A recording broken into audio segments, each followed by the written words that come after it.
ओम शांति। 9 जनवरी 2025 के मुरली के महावाक्य हैं।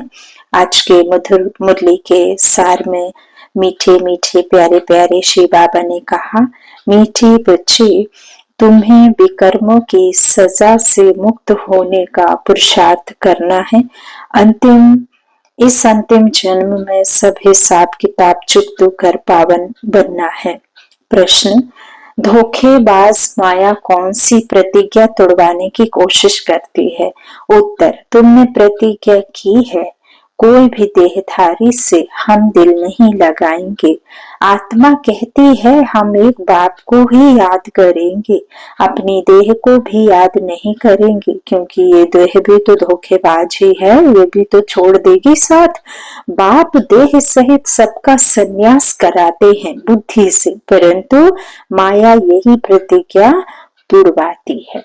देह में लगाव हो जाता है। जो प्रतिज्ञा तोड़ते हैं उन्हें फिर सजाएं भी बहुत खानी पड़ती हैं। गीत है, तुम ही हो माता पिता तुम ही हो। ओम शांति। ओम ते ऊंच भगवान की महिमा भी की है और फिर ग्लानि भी की है। अब ऊंच बाप खुद आकर परिचय देते हैं और फिर जब रावण राज्य शुरू होता है तो अपनी ऊंचाई दिखाते हैं। भक्ति मार्ग में भक्ति का ही राज्य है, इसलिए कहा जाता है रावण राज्य।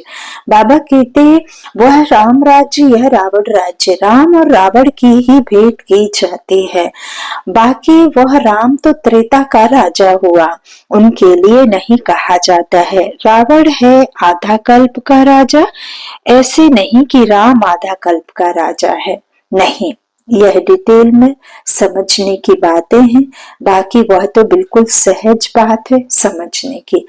हम सब भाई भाई हैं, हम सबका वह बाप एक निराकार है। बाप को मालूम है इस समय हमारे सब बच्चे रावण की जेल में हैं, काम चिता पर बैठ सब काले हो गए हैं। यह बाप जानते हैं आत्मा में ही सारी नॉलेज है ना, इसमें भी सबसे जास्ती महत्व देना होता है। आत्मा और परमात्मा को जानने का छोटी सी आत्मा में कितना पार्ट नूंधा हुआ है जो बजाती रहती है। देह अभिमान में आकर पार्ट बजाते हैं तो स्वधर्म को भूल जाते हैं। अब बाप आकर आत्माभिमानी बनाते हैं, कहते हैं, क्योंकि आत्मा ही कहती है कि हम पावन बने, तो बाप कहते हैं मामे कम याद करो। आत्मा पुकारती है, हे परम पिता, हे पतित पावन, हम आत्माएं पतित बन गए हैं, आकर हमें पावन बनाओ। संस्कार तो सब आत्मा में है ना। आत्मा साफ कहती है हम पतित बने हैं। पतित उनको कहा जाता है जो विकार में जाते हैं। नरक है ही तमो प्रधान सृष्टि, अपवित्र भ्रष्टाचारी मनुष्य, अनेक धर्म, अनेक राज्य, अनेक भाषा, अनेक मत। लेकिन बाबा कहते हैं स्वर्ग तो ऐसा नहीं है। स्वर्ग की जो सृष्टि है वो तो सतो प्रधान सृष्टि, पवित्र श्रेष्ठाचारी मनुष्य, एक धर्म, एक राज्य, एक भाषा, एक मत, है ना। तो बाबा वही कहते, लेकिन वर्तमान समय हम युग परिवर्तन काल से गुजर रहे हैं। जब कलयुग की समाप्ति और सतयुग का आरंभ होता है, इस युग को संगम युग कहा जाता है। तो बाबा कहते जब स्वयं परमात्मा इस धारा पर अवतरित होते हैं, सृष्टि के पूर्व निश्चित इतिहास और भूगोल की हर कल्प 5000 वर्ष के बाद ही हूबहू पुनरावृत्ति होती है। तो बाबा कहते हैं कि देखो, ये आत्मा जानती है पतित मनुष्य पावन निर्वकारी देवताओं के आगे जाकर मंदिर में उनकी महिमा गाते हैं। बाप की महिमा तो कम होती नहीं है, वो तो है ही महिमा के लिए। तो बाबा कहते लेकिन महिमा का भी मैं ही बताऊं तब तुम समझो कि किसकी महिमा कम होती है। बाप की तो सदा एक समान रहती। तो बाप समझाते हैं, बच्चे तुम ही पूज्य देवता थे, 84 जन्म लेते लेते नीचे जरूर उतरना पड़े। तमो प्रधान से सतो प्रधान बन, फिर सतो प्रधान दुनिया में जाने के बाद में उतरना शुरू हो जाता है। तो द्वापर से बाबा कहते हैं द्वापर से तो फिर उतरते ही हैं। लेकिन जब इस आत्मा में, मतलब बाबा कहते हैं ना कि आदि में जब ड्रामा में तुम आते हो बच्चे लेकर तन को, तो फिर वहीं से उतरना शुरू हो जाते। सीढ़ी तो एक एक ही उतरेंगे ना, तो 84 जन्म में देखो बिल्कुल उतर जाते हैं। तो आत्मा की सब कलाएं कम हो जाती हैं। यह खेल ही पतित से पावन, पावन से पतित होने का है। सारा ज्ञान बाप आकर इशारे में समझाते हैं। अभी सबका अंतिम जन्म है, सबको हिसाब किताब चुकतू कर जाना है। बाबा साक्षात्कार कराते हैं। पतित को अपने विकर्मों का दंड जरूर भोगना पड़ता है। पिछाड़ी का कोई जन्म देकर ही सजा देंगे। बाबा क्या कहते, पिछाड़ी का कोई जन्म देकर ही सजा देंगे। लेकिन बाबा हम बच्चों को इस तरह समझाते हैं कि मनुष्य तन में ही सजा खाएंगे, इसलिए शरीर जरूर धारण करना पड़ता है। आत्मा फील करती है हम सजा भोग रहे हैं, जैसे काशी कलवट खाने समय दंड भोगते हैं। किए हुए पापों का साक्षात्कार होता है, तब तो कहते हैं क्षमा करो भगवान। हम फिर ऐसा नहीं करेंगे। यह सब साक्षात्कार में ही क्षमा मांगते हैं, फील करते हैं, दुख भोगते हैं। सबसे जास्ती महत्व है। बाबा कहते हैं सबसे जास्ती महत्व है आत्मा और परमात्मा का। आत्मा ही 84 जन्मों का पाठ बजाती है, तो आत्मा सबसे पावरफुल हुई ना। सारे ड्रामा में महत्व है आत्मा और परमात्मा का, जिसको और कोई भी नहीं जानते। एक भी मनुष्य नहीं जानता कि आत्मा क्या, परमात्मा क्या है। ड्रामा अनुसार यह भी होना है। तुम बच्चों को भी ज्ञान है कि यह कोई नई बात नहीं, कल्प पहले भी यह चला था। कहते भी हैं ज्ञान भक्ति वैराग्य, ज्ञान भक्ति वैराग्य। ज्ञान से दिन, भक्ति से रात, और भक्ति से जब वापस ज्ञान मिलता है तो भक्ति से फिर वैराग्य हो जाता है। परंतु अर्थ नहीं समझते। बाबा ने इन साधुओं आदि का संग बहुत किया है। ब्रह्मा बाबा ने साधु संत का साथ बहुत किया। 12 गुरु किए लौकिक में, सिर्फ नाम ले लेते हैं। अभी तुम बच्चे अच्छी रीति जानते हो कि हम पुरानी दुनिया से नई दुनिया में जाते हैं, तो पुरानी दुनिया से जरूर वैराग्य करना पड़े। इनसे क्या दिल लगानी है। तुमने प्रतिज्ञा की है कोई भी देहधारी से दिल नहीं लगाएंगे। आत्मा कहती है हम एक बाप को ही याद करेंगे, अपनी देह को भी याद नहीं करेंगे। बाप देह सहित सबका संन्यास कराते हैं। फिर औरों की देह से हम लगाव क्यों रखें। कोई से लगाव होगा तो उनकी याद आती रहेगी, फिर ईश्वर याद आ न सके। प्रतिज्ञा तोड़ते हैं तो सजा भी बहुत खानी पड़ती है, पद भी भ्रष्ट हो जाता है। इसलिए जितना हो सके बाप को ही याद करना है। माया तो बड़ी धोखेबाज है, कोई भी हालत में माया से अपने को बचाना है। देह अभिमान की बहुत कड़ी बीमारी है।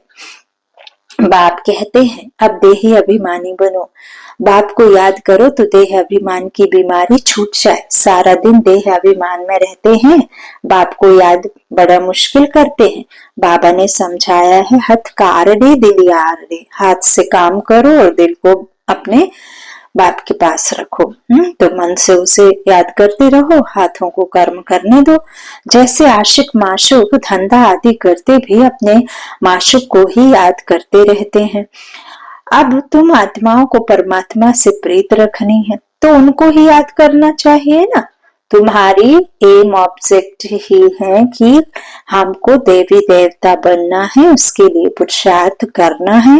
माया धोखा तो जरूर देगी, अपने को उनसे छुड़ाना है, नहीं तो फंस मरेंगे, फिर ग्लानि भी होगी, नुकसान भी बहुत होगा। तुम बच्चे जानते हो कि हम आत्मा बिंदी है, हमारा बाप भी बीच रूप नॉलेजफुल है। यह बड़ी वंडरफुल बातें हैं। आत्मा क्या है, उसमें कैसे अविनाशी पाठ भरा हुआ है, इन गुहा बातों को अच्छे अच्छे बच्चे भी पूरी तरह नहीं समझते हैं। अपने को यथार्थ रीति आत्मा समझें और बाप को भी बिंदी में सद समझ याद करें। वह ज्ञान का सागर है, बीज रूप है, ऐसा समझ बड़ा मुश्किल याद करते हैं।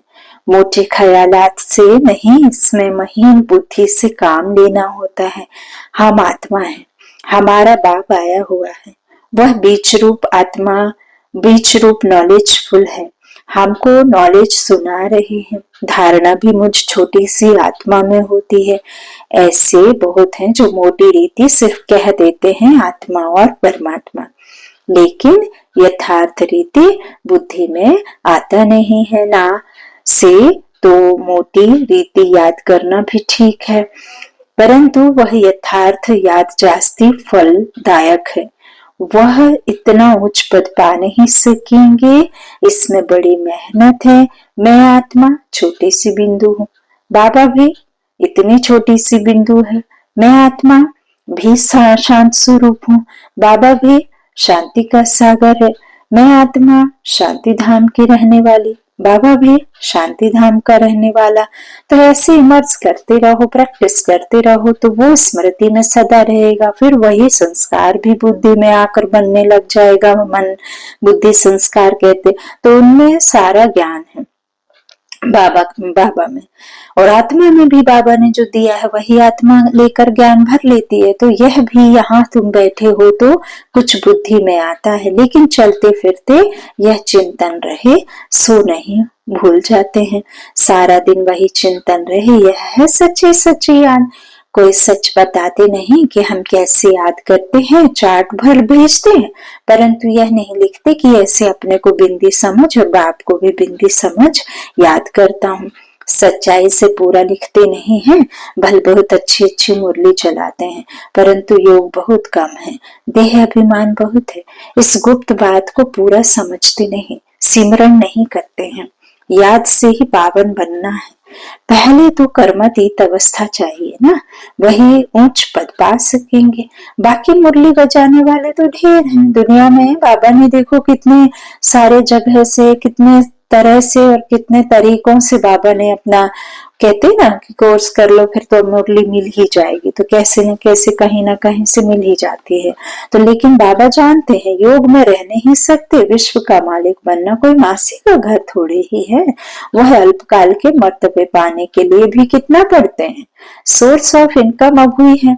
आगे थोड़े ही बैरिस्टर आदि इतना कमाते थे, अभी कितनी कमाई हो गई है। आज के किसी को डॉक्टर बनना है, इंजीनियर बनना है, कोई गवर्नमेंट एग्जाम के लिए प्रिपरेशन करना है, तो 18-18 घंटे पढ़ते हैं।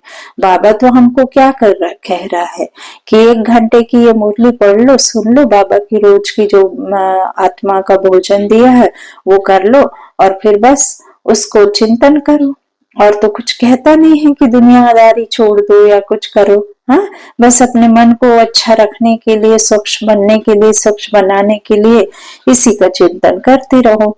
मन बुद्धि से अपने आप को परमात्मा को सौंप करके उसकी याद में रहो, तो मन भी साफ होगा, स्वच्छ होगा, बुद्धि भी होगी स्वच्छ, है ना। आत्मा को पवित्र बनना है ना।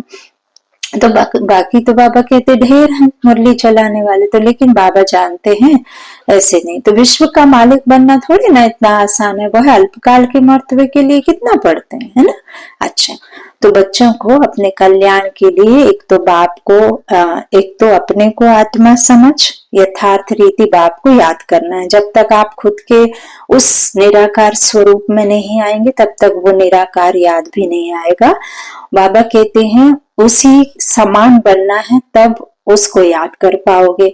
और त्रिमूर्ति शिव का परिचय औरों को भी देना है। सिर्फ शिव कहने से समझेंगे नहीं, त्रिमूर्ति तो जरूर चाहिए। मुख्य है ये 2 चित्र, त्रिमूर्ति और झाड़। सीढ़ी से भी झाड़ में जास्ती नॉलेज है। यह चित्र तो सबके पास होने चाहिए। एक तरफ त्रिमूर्ति का गोला, दूसरे तरफ झाड़। यह पांडव सेना का फ्लैग झंडा होना चाहिए। ड्रामा और झाड़ की नॉलेज भी बाप देते हैं। लक्ष्मी, नारायण, विष्णु आदि कौन है यह कोई समझते नहीं। महालक्ष्मी की पूजा करते हैं, समझते हैं लक्ष्मी आएगी। अब लक्ष्मी को धन कहाँ से आएगा? 4 भुजा वाले, 8 भुजा वाले कितने चित्र बना दिए हैं, समझते कुछ भी नहीं है। 8-10 भुजा वाला कोई मनुष्य तो होता नहीं है। जिसको जो आया सो बनाया, बस चल पड़ा। कोई ने मत दी कि हनुमान की पूजा करो, बस चल पड़ा। दिखाते हैं संजीवनी बूटी ले आया। अब उसका भी अर्थ तुम बच्चे समझते हो। संजीवनी बूटी तो है मन मनावा। विचार किया जाता है जब तक ब्राह्मण ना बने, बाप का परिचय ना मिले, तब तक वर्थ नाट्य पहनी। मर्तबे का मनुष्यों को कितना अभिमान है। उन्हों को तो समझाने में बड़ी मुश्किलात है। राजाई स्थापन करने में कितनी मेहनत लगती है। वह है बाहुबल, यह है योग बल। यह बातें शास्त्रों में तो है नहीं। वास्तव में तुम कोई शास्त्र आदि रेफर नहीं कर सकते हो। अगर तुमको कहते हैं तुम शास्त्रों को मानते हो, बोलो हाँ, यह तो सब भक्ति मार्ग के हैं। अभी हम ज्ञान मार्ग में चल रहे हैं। ज्ञान देने वाला, ज्ञान का सागर एक ही बाप है। इनको रूहानी ज्ञान कहा जाता है। रूह को रूहानी बाप बैठ पढ़ाते हैं, तो रूह बैठ रूहों को ज्ञान देते हैं। रूह बैठ रूहों को ज्ञान देते हैं, वो एक ही है, लेकिन रूह तो अनेक है। माफी। तो बाबा कहते हैं आत्माएं अनेक हैं, लेकिन रूहानी बाप तो एक ही है। तो रूह बैठ रूहों को ज्ञान देते हैं। वह मनुष्य को देते हैं। मनुष्य कभी स्पिरिचुअल नॉलेज दे ना सके। ज्ञान का सागर, पतित पावन, लिबरेटर, सदगति दाता एक ही बाप है। बाप समझाते रहते हैं यह करो। अब देखें शिव जयंती पर कितना चमक धम चक्र मचाते हैं। ट्रांसलाइट के चित्र छोटे भी हो जो सबको मिल जाए। तुम्हारी है तो है बिल्कुल नई बात, कोई समझ ना सके। खूब अखबारों में डालना चाहिए, आवाज करना चाहिए। सेंटर्स खोलने वाले भी होने ऐसे चाहिए। बाबा कहते हैं अभी तुम बच्चों को ही इतना नशा नहीं चढ़ा हुआ है। नंबरवार पुरुषार्थ अनुसार समझाते हैं। इतने ढेर ब्रह्मा कुमार कुमारियां हैं। अच्छा, ब्रह्मा का नाम निकाल, कोई का भी नाम डालो, राधे कृष्ण का नाम डालो। अच्छा, फिर ब्रह्मा कुमार कुमारियां कहाँ से आएंगे? कोई तो ब्रह्मा चाहिए ना, जो मुख वंशावली बीके हों। बच्चे आगे चलकर बहुत समझेंगे। खर्चा तो करना ही पड़ता है। चित्र तो बड़े क्लियर हैं। लक्ष्मी नारायण का चित्र बहुत अच्छा है। अच्छा, बाप दादा का याद प्यार। मीठे मीठे सिकिलधे बच्चों प्रति माता पिता बाप दादा का याद प्यार और गुड मॉर्निंग। रूहानी बाप की रूहानी बच्चों को नमस्ते। हम रूहानी बच्चों की रूहानी माता पिता बाप दादा को याद प्यार और गुड मॉर्निंग। शुक्रिया बाबा, शुक्रिया। धारणा के लिए मुख्य सार है। पहला, बाबा ने कहा कर्मातीत बनने के लिए बाप को महीन बुद्धि से पहचान कर यथार्थ याद करना है। पढ़ाई के साथ साथ योग पर पूरा टेंशन देना है। दूसरा, स्वयं को माया के धोखे से बचाना है। कोई की भी देह में लगाव नहीं रखना है। सच्ची प्रीत एक बाप से रखनी है। देह अभिमान में नहीं आना है। वरदान दिया बाबा ने, ब्रह्म मुहूर्त के समय वरदान लेने और दान देने वाले बाप समान वरदानी महादानी भाव। ब्रह्म मुहूर्त के समय विशेष ब्रह्म लोक निवासी बाप ज्ञान सूर्य की लाइट और माइट की किरणें बच्चों को वरदान रूप में देते हैं। साथ साथ ब्रह्मा बाप भाग्य विधाता के रूप में भाग्य रूपी अमृत बांटते हैं। सिर्फ बुद्धि रूपी कलश अमृत धारण करने योग्य हो, किसी भी प्रकार का विघ्न या रुकावट ना हो, तो सारे दिन के लिए श्रेष्ठ स्थिति व कर्म का मुहूर्त निकाल सकते हो। क्योंकि अमृत वेले का वातावरण ही वृत्ति को बदलने वाला होता है। इसलिए उस समय वरदान लेते हुए दान दो, अर्थात वरदानी और महादानी बनो। स्लोगन है, क्रोधी का काम है क्रोध करना और आपका काम है स्नेह देना। क्रोधी का काम है क्रोध करना और आपका काम है स्नेह देना। अपने शक्तिशाली मनसा द्वारा सकाश देने की सेवा करो।